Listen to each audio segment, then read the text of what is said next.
Hello, everybody. Welcome back to another episode of the Transformation Leaders Podcast. I am Sean Ennis. I'm joined to be with me on the partner in crime that everybody should know, David Soden. Welcome. Welcome. It is a wonderful July 2025, and we're talking about AI again. And this is the thing that we want to talk about the most is understanding where things are going with vibe programming. And there's been a lot of things in the news this week and recently that we want to double click into. And one of the things that we've kind of seen that we wanted to talk about is this BMAD method. David, do you want to take us through really quick about what the BMAD method is?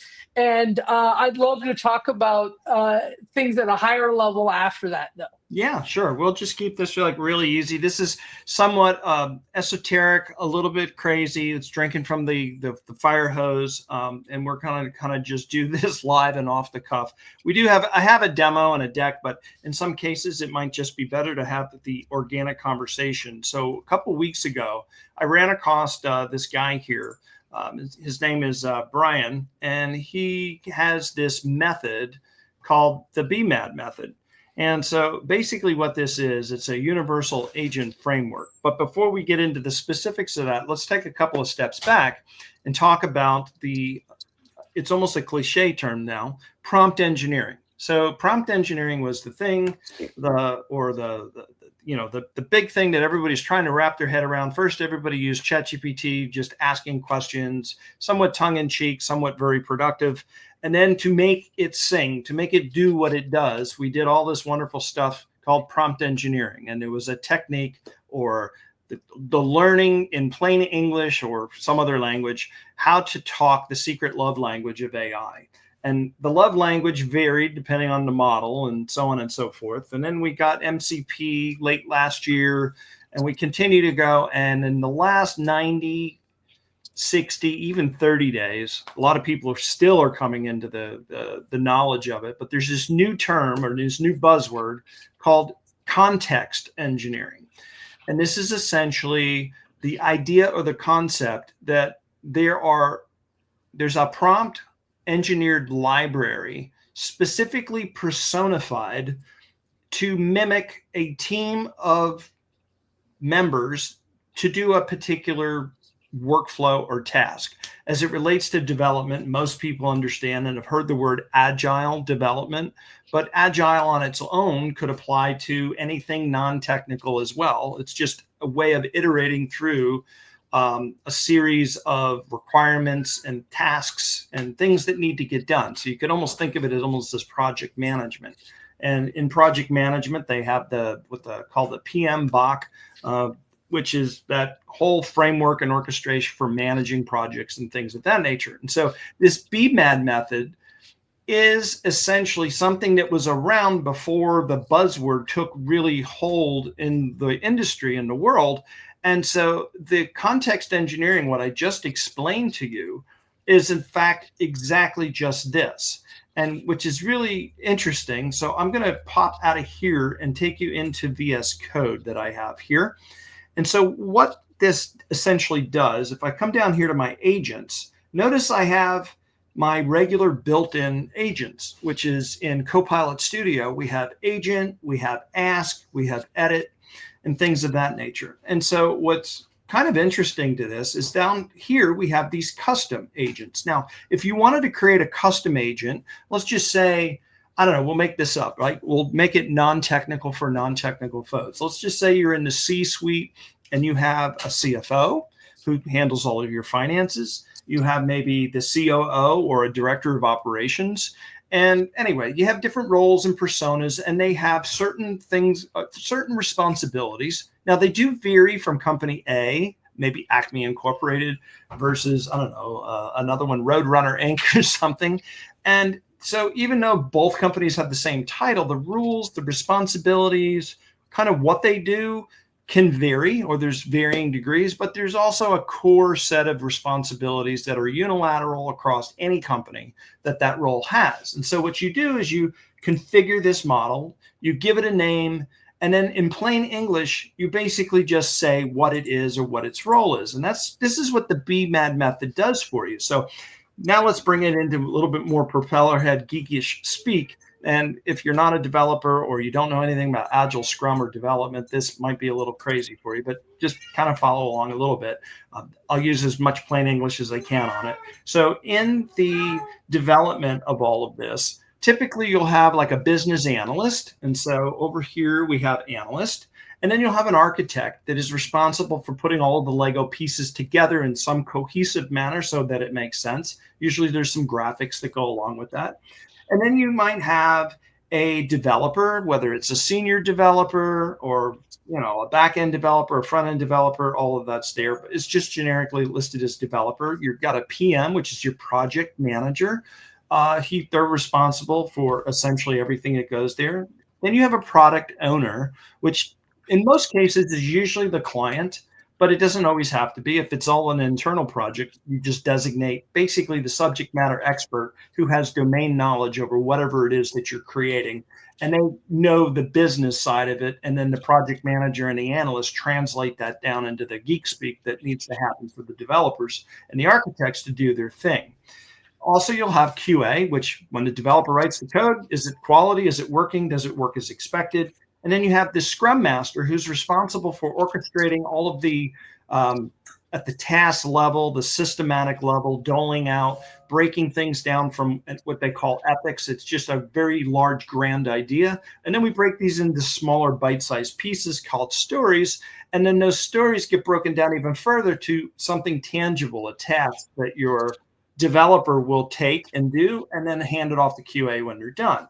And at the end of the day, you might have a UX, user experience expert who's responsible for making sure that the buttons are consistent to what maybe is an industry standard or whatever today's flavor of the week industry standard is, right, for user experience and design.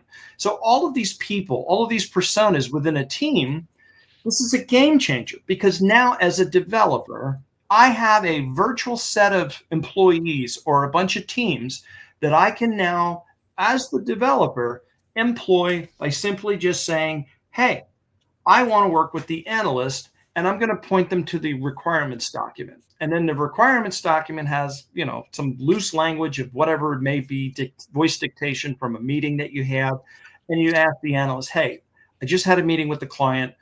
I need to break this down. I need you to analyze it. I need you to help me get this prepared so that I can give this to the system architects so that they can, do their thing and put this all together. And then you might bring in any one of those people. And then not here per se, but you have this orchestrator and then this other master.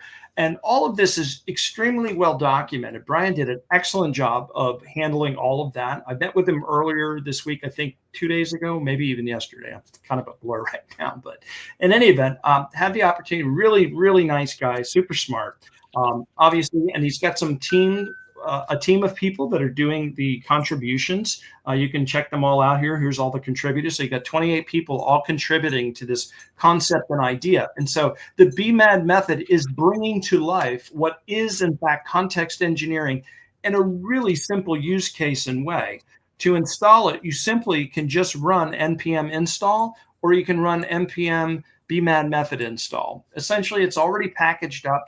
You use a package manager. This particular instance is Node, or if you're into JavaScript. So it's not something that's super hard to do, and it's a wizard-based install. I mean, you just go click, click, click, click, next. I use it with Claude Code. When I did it with the install, you install these web packages, and you say, what are you using to develop your software with in terms of, your AI? And you just wire it all in. And so Claude Code is the same thing. You do a /. I might be able to do it. Usually I go through WSL. Let me see if I can get to WSL this way. I'm not 100% sure that it's going to work, but we'll see what happens here. The demo gods, you just never know. Exactly, right? Here we go. So we've got the // here. And so you can see I have the same thing here. And now before I start typing my prompt in Claude Code, I simply just say, here's my development, my project manager, project owner, QA. Everything I showed you earlier is here and there as well. The other thing, there's a plethora of tools that's all coming out. The other night I saw something really great, especially if you're using Claude Code. And maybe we'll do a show. Leave a note in the comments wherever you're seeing this video if you'd like to see something on that. But essentially what it does is, you know, all of these AIs have to traverse through your project code. And if you've ever worked with a React application or Node, the library that it installs as you're developing all of this brings a boatload of bloat with you down into your development. It's not necessarily what you publish to the server when it's done or what you package up or the result of what's packaged up, but just the library that you have. It's massive. It's huge. This is a problem because this is tokens. If you're asking Claude or GitHub Copilot, which you can use Claude there, or in this case, as you're seeing here, I got GPT-4o1. Whatever you're using has to traverse through all of those files. It's bad. It's horrible. Anyway, this solution, like the BMAD method, is something you install in a similar way. And what it does is it does an index automatically for this, and then it wires up an MCP endpoint to your server or to whatever you're using here. And what happens is, instead of having to go through all of your project, reading all of those tokens, all of those files, trying to pull off whatever you've asked it to do, it uses semantic search. This is the same thing that happens in vector databases with RAG and different models of that way. And it's super quick, super instant. It knows exactly where to go because you've already run the index engine on it. So it's almost like ragging your project. And then Claude, through an MCP, knows from the index using semantic search which files have which pieces that it needs to do for whatever you're trying to do.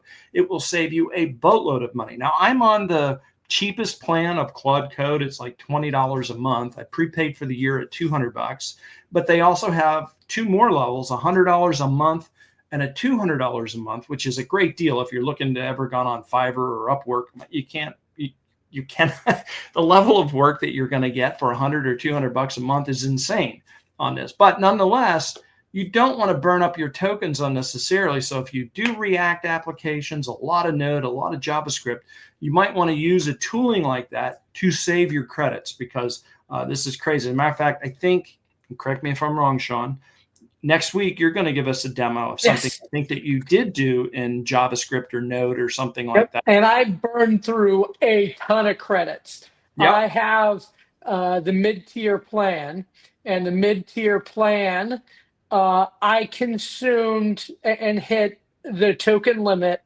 the midday token limit. And then when I ran it again, I hit the afternoon token limit.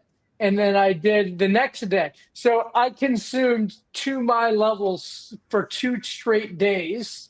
And then I got mad. So then I just used my internal Olama instance to generate data.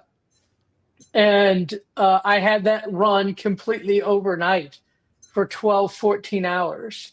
And I hope everybody can join next week, because a lot of my frustrations and successes will be on full display for everybody. And as I am trying to demonstrate some of the skills that everybody needs to do with AI, so that you understand what the limitations are and what is easy and what is hard. This is the number one thing when you are a digital transformation expert. You know, you need to understand, is the juice worth the squeeze, right? And that's what I'm hoping to be able to bring to the table. And this is why we're talking about context engineering and the BMAD method, is because a lot of people are interested in this. I've had, at least the past 3 weeks, I've had 4 people talk to me about context engineering. So as these new terms come up, we want to make sure we cover them. We make sure you understand what this is about. And, you know, hopefully give you enough knowledge so that you understand what is the juice and what is the squeeze. Yep, absolutely. Like I said, I don't know what happened. It's like somebody pulled the trigger. And for me, about 45 days ago is when, like, I heard it one or two times, and then it was a floodgate. It was kind of like MCP. I heard about it. It died. Didn't hear much about it. I mean, it was announced by Anthropic in late November last year, and it just sort of fizzled away, right? Great excitement. And then all of a sudden, I don't know, something triggered around February, March, and it exploded. And all of the major players all over, you got people like, Microsoft and OpenAI and everybody else just joining in on this. And I was like, okay, this is here to stay. This is not going away. So heads up, again, totally like drinking from the fire hose. And so these were the slides that we prepared. I covered pretty much already a lot of that.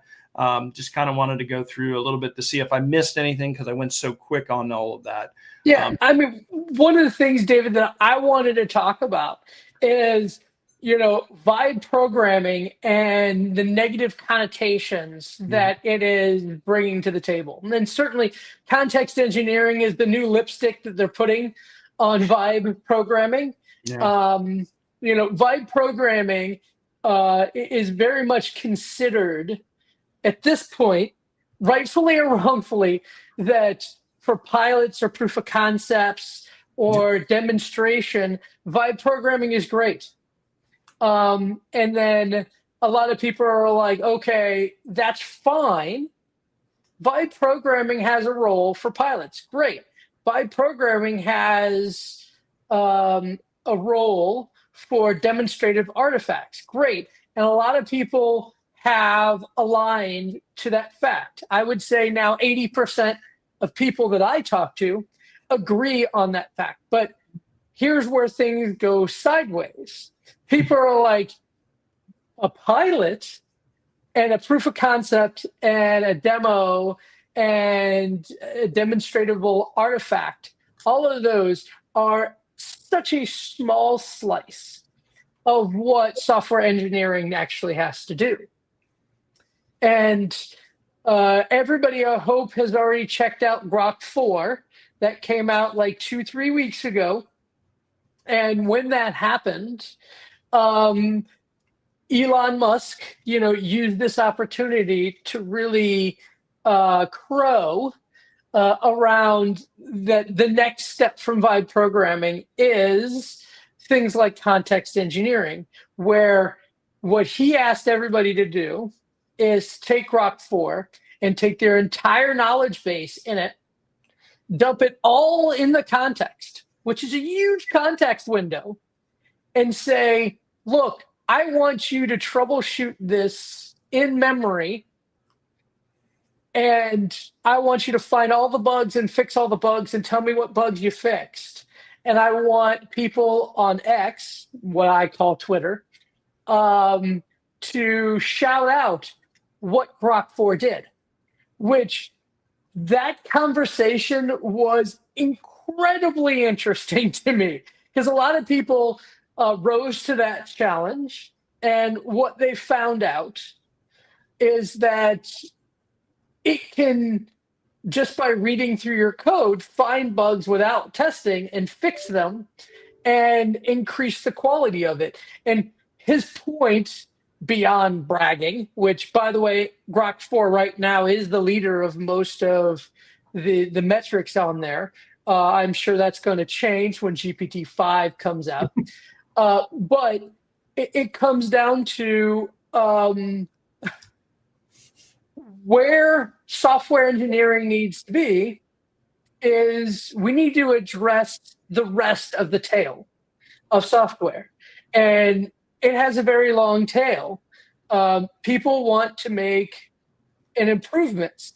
You need to wrap Agile around it. This is where BMAD comes from, is let's be agile with AI and define roles and have AI agents acting in those roles. And let's go through and address where bugs are fixed. How do we improve the quality of your software?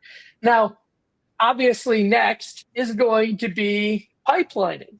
So it is pretty obvious to me that where AI is pushing their value prop to the industry is in software engineering first and foremost. They're getting the most amount of traction in there. And now, just so everybody knows, in the area of CX is another area that people have decided that AI can make a great amount of impact. And me and David work on that on a regular basis.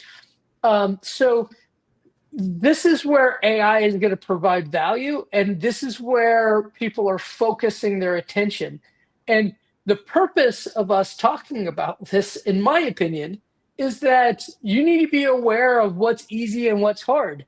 And if the people who are spending trillions of dollars on AI are saying we're investing in these areas, at some point, probably not today, but at some point, that money will garner results. At some point, build it and they will come kind of methodology. When you're talking trillions with a T, there's going to be successes eventually. And so I see that this is going to result in, and we've talked about this before, software becomes tissue paper. Yeah, it is. It really is. So the question comes is, does that mean that software is going to be in the realm driven by creators? So think of it kind of like what happened to the media industry in YouTube, right? Where, I don't know about you, if you have kids, if you have younger adults, they don't buy cable television anymore. They find people and personas on YouTube that they follow, and they consume the content of those people. One of the things that I've seen is that a kid 16 years old came up with an idea for an app, didn't know coding, coded it using AI, placed it in the App Store, and it was popular with his generation. And before he graduated high school, he's a millionaire, right? This is the YouTube generation. So that's one possible future of software. Now, the other is that the software SaaS arena is going to disintegrate because the cost of having bespoke software written by AI is going to be so low. Why wouldn't you do custom? Why wouldn't you build what you want to build? So this is some of the things that I wanted to talk about here. And David, I'd love to hear your feedback on those two possible futures. And, if you think one or the other is more likely. I almost don't do predictions anymore because every time I try to think that there's going to be one way or the other, I either find out I'm either right or wrong, and I've got literally a 50-50 track record, it seems. So I just kind of— Where's my coin? Let me flip it. Go with the flow, whatever the flavor of the day is. I usually can make a decision and go the right way if there's one that needs to be made and end up there. But I want to backstep a little bit based on one of the things that you had mentioned earlier. Mm-hmm. So in the context of everything that you had just said, especially where everybody's using the vibe programming term as a cliche kind of evil word as it would be, it is and it isn't. So the context to that context, at least in my opinion, and from what I've heard and observed from other people talking with everybody from literally just mom and pop shops all the way up to, large enterprises. Everything Sean said, I see is that it's the predominant attitude on the enterprise side. And it's not wrong. Trust me, I agree with it. However, on the flip side, if we get out of the enterprise environment and we encroach on the small to medium business market, these are people that typically, they don't have anybody and they typically don't have a lot of money. And so my feeling is because my feeling and my logical brain, they're fighting with each other. It's like I got the angel here and the devil over here, and they're going, no, no, no. So from the small to medium sized business who is resource lacking in either skills and or dollars, vibe programming is your jam. Go ahead and do it. All the power to you. However, that being said, the disclaimer is going to be, it's only going to take you so far.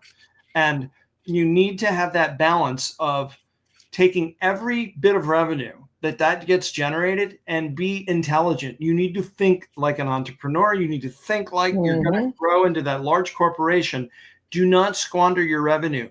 Invest it. If you know it's going to take you a year or two, whatever, run as lean as you possibly can, knowing that you're going to need potentially $1 million or more to scale this thing if it takes traction. Now, the good news is vibe programming, you can throw 10 spaghetti noodles at the wall and maybe only one of those will stick. And what did you invest in? $200 a year in Claude to vibe code your way into 10 different ideas? Great. But if that thing does take a hold and it's $1 million app under normal circumstances, at some point, you're not going to get away from that. You're still going to have to do it. Now, the good news is it might not take you $1 million. It might only be 850,000 because $250,000 or up to that could potentially be your whatever you've got. But in more often than not, and I'll give a good example of this. If you're slightly technical at all, this is a great illustration. So this is what I do when I'm building quick POCs. I need it portable. I need it to be cloud agnostic. Almost every database or every application has a database, and you need data to drive that. So what I use is SQLite. It's a proof of concept. It does scale quite nicely, to be honest, but it only gets you so far. And when you start having index issues, yes, you can do it, but it takes forever for the application to launch to run that SQL command that you need to do to basically compress and optimize the database. But it's stupid painful, and you need to be into a real production, real cloud scenario. And to port that over is not so bad, but it can be. Anyway, the point is there's infrastructure costs, there's all this other stuff. And I think vibe coding has its place, but it has its place for production if you're what I just described, the small business owner, not much money. You want to throw spaghetti noodles at the wall to see which idea or concept sticks. And I think it's perfectly valid for that. Now, on the flip side, if you're in the medium to enterprise business and you try to release a vibe coded application, you're going to get what you pay for. And you're probably going to pay for it with your job, to be honest with you, because it's not something that is going to be sustainable. You might get all the accolades at front. Oh, this is wonderful. This is great. But by the time you start getting real use case world enterprise, level uses, and this thing starts rolling out, and Sean and I have both experienced, not necessarily a vibe coding thing, but an application that was proof of concept. It was really good, really solid for within that, but it grew and grew. And as soon as it did, the nuts started coming loose. The chassis started shaking, wheels were falling off. And so, and at some point, you need to engineer an enterprise quality piece of software. So, really good example was in the news. I think it was yesterday. A fintech company created an app. They used vibe programming to create it. They used AI to test it, not doing human testing at all. They never did human code review ever. They had humans completely out of the loop as much as possible. And then they deployed it on top of a database that had customer data, and the AI made a whoopsie that dropped all the tables of the database. And the database was so large, they did not do a backup. Oh, that's So, insult to injury. well, again, it comes down to the case that people are like, oh, AI is awful. Did you see what AI did? No. That's like me saying, you know what? I hate my car. It drove into a ditch. Can you believe that car drove itself into a ditch? Like, no. Even if you have a Tesla, right? If you say turn on auto drive, you told the computer, you gave the computer control. And That you're was like, your mistake, right? So it comes down to, you know, I don't think AI is of quality yet where you can give the keys of the car to the car and say completely in a vacuum, go. yeah. I don't think software is there yet, but at some day it may be. I mean, certainly I've read, because I'm that kind of guy, I read the white paper showing that Tesla self-drive is higher quality than the people who drive on the road. Got it. But, this is where the arrogance of the human come into play. I believe I am better than most people on driving. Well, I wouldn't let a Tesla drive me unless I'm in a Cybertruck. Well, I mean, I And honestly, I want them to move the compartment for the cockpit like a McLaren. I want it right in the center. When it hits something, and a governor, it can't go over 30 miles an hour. yeah, And mine have a chance of survival if it decides to run into a brick wall. I try to tell everybody AI isn't the problem; it's the humans. Yep. You know, I got somebody today said, Sean, did you see this interaction with an AI? And the AI is like, you could turn on verbose mode so you can hear exactly what it's thinking, quote unquote, hear, quote unquote, thinking. We're assigning human attributes to AI, which is always a problem. But he said, look, it says if I answer accurately, it will be upset and it will terminate this discussion. So I'm going to lie. And he said, see, the AI is learning and the AI is going to take over. And I'm like, look, you don't have to call the Connors. They're safe. Terminator's not coming yet. The end of the day is this is humans. Humans put a guardrail on the AI, and the guardrail says you have to make the human happy, right? So therefore, it didn't put a guardrail saying you can't lie. It says you have to make them happy. So we enabled the AI to lie. A lie in AI world is called a hallucination. And it is because the guardrails that were put in place, it's doing its absolute best and trying to figure out a way to navigate the guardrails to make you happy. And what it's calling a lie or telling the truth, they're just transformers, they're statistics. It's just trying to explain to you that I am navigating your guardrails. It's like a kid. If you punish them for something and then you give them the choice, they will lie. I think in the BMAD method, we could add a new agent. We just call it dog mode or child mode. Yeah. And it that allows it to just go off the rails because everything you've just described essentially is, hey, if you want to do it, that's fine, but intentionally put it in that mode and just go let it do its thing. And maybe you'll have a little bit of conscious expectation when it goes off the rails. Oh, yeah, this was intentional. I intended to do that rather than just let it happen by happenstance. And it's a good way to put it.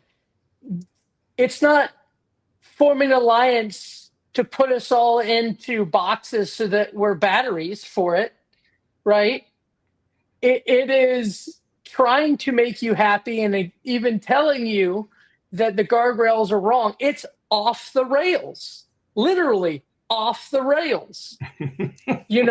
And what people are attributing this to human attributes. I mean, we need to stop because at some point, AI will have the capability of doing things. And if it does launch World War III, it's because of guardrails that were programmed incorrectly by humans, not because instinctually it was trying to do something. And so we need to have some context. A human told it to act like this. And Elon does a great job at explaining this. Like, the problem with AI is humans trying to tell it to do things to be politically correct or to try to make us happy. All these kind of things. That's going to be our undoing. Trying to make an AI lie to us is the dumbest thing that we could possibly do. That the first rule of AI should be never hide something from us, never lie to us. Yeah. Because if you don't do that, then you really won't know what's going on. And if you don't know what's going on, you will overreact. How did nuclear war almost happen? Multiple times because of miscommunication in humans. And if AI can work really, really fast, that means miscommunication can work even faster. So, I think trying to circle around on this, because I know we're running out of time for this episode, the future of AI is certainly being defined by business cases. And software is one of those business cases. And software is not just coding. There is a lot of business processes on top of it. And it's pretty obvious that the powers that be that have trillions of dollars to invest are betting on each one of these business processes to be implemented in AI to make software move much faster. And then the future is, are we going to have much, much more software? Well, of course. Is that going to be everything's going to be customized? Every environment will have its own software, and enterprise software ceases to exist. I find that highly unlikely. Will there be an aspect of software that software and media kind of collide in a software creator YouTube-like concept? I believe that is going to happen too. And it's going to be a very interesting ride in the next 3 to 5 years as this plays out. Yeah, no, I definitely agree with that. And, as this BMAD method is used in software development for hopefully enabling folks with context engineering. Hopefully, if I see a couple people have joined recently too. If you haven't watched the beginning of the show where I walked everybody through kind of what this means for you, definitely hit the rewind button and go back towards the beginning of that. That'll definitely help you. And kind of the dovetail and tie this all in. Next week, Sean's going to be talking about, in the next episode, you hopefully can see on your screen, is this intent engines. Sean, can you walk us through kind of how this ties all together and kind of we're telling this continuous story with AI? So, yeah, I mean, it's how do I make AI do what I want series. Number one is you need to add your own data to make it do what you want. The first tool in that toolbox is RAG. And we went through what is necessary to do RAG. And where I want to do is continue this forward. The next kind of thing that you can do is build your own model. How do I build a small language model? Well, this is possible.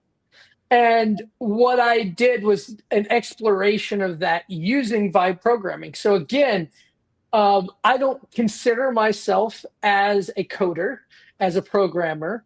I am certainly in the software engineering world. and I can certainly understand code, but I don't find I have enough resources to do coding. This is why AI enabled software engineering, vibe programming, context engineering, you name what label they're going to give it. But how can I use this technology to be able to explore key aspects? And this is another tool in the toolbox. I can make my own small language model. And this is the process that I went. This is the hardware I went. This is why I'm going down this route. Hopefully, it'll be very educational to everybody to understand there are tools available to you that you probably don't know. And that's my goal. And that's why this podcast exists, to be able to educate the people we talk to on the things that we're learning as we learn them. Well, as always, you guys can reach us here on LinkedIn. You can click either of our buttons on our brand new website. And if you want to send us a message, that'll go to both Sean and myself. Scroll to the bottom and fill that form out there. And then Sean and I will get back to you with regards to that. But that is it for this week's podcast. We look forward to Sean and his interesting demo next week. So stay tuned. We're here every Wednesday at 12 o'clock noon. And until next time, we'll see y'all later. Bye-bye. Thanks, everyone.